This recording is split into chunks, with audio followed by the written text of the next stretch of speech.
ఇప్పుడు మనము అనాలిసిస్ చేసినాము. ఇప్పుడు మనము ఎగ్జామినర్ పాయింట్ ఆఫ్ వ్యూలో ఈ టాపిక్స్ని బిట్స్ రూపకంగా ఎట్లా అడగొచ్చు అనేది చూద్దాం. అయితే ఫర్ అవర్ అనాలిసిస్ మనం అన్ని టాపిక్స్లో ఒక్కొక్క రెండు బిట్లన్నా టచ్ అయ్యేలాగా సిలబస్ మొత్తం ఈ బిట్స్లో కవర్ అయ్యేలాగా అనాలిసిస్ చేద్దాం.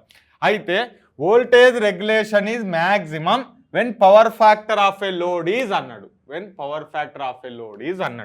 వోల్టేజ్ రెగ్యులేషన్కి ఫార్ములా ఏందండి? IR cos phi R plus R minus IXL లేకపోతే IX1 sin phi.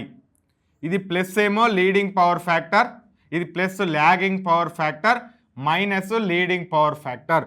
Voltage regulation is maximum ఎప్పుడు వస్తుంది?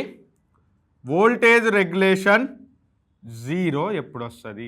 Zero voltage regulation leading power factor దగ్గర వస్తుంది when power factor angle is equals to 90 minus theta అని మనం graph వేసి explain చేసినాం.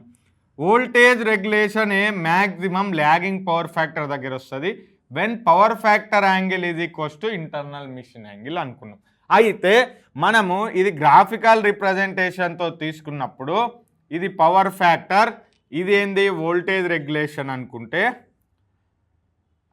ఇది వోల్టేజ్ రెగ్యులేషన్ అనుకుంటే, ఇది డ్రాప్ ఇన్ వోల్టేజ్, ఇది రేజ్ ఇన్ వోల్టేజ్, ఇదేంది యూనిటీ పవర్ ఫ్యాక్టర్, ఇది జీరో వోల్టేజ్ రెగ్యులేషన్, ఇది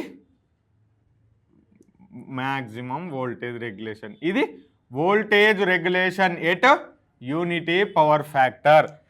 అంటే ఇంకోటి డిస్కస్ చేసినాం, వోల్టేజ్ రెగ్యులేషన్ మ్యాక్సిమం ఎప్పుడు వస్తే అది పర్సెంటేజ్ ఆఫ్ జెడ్ దగ్గర వస్తుంది.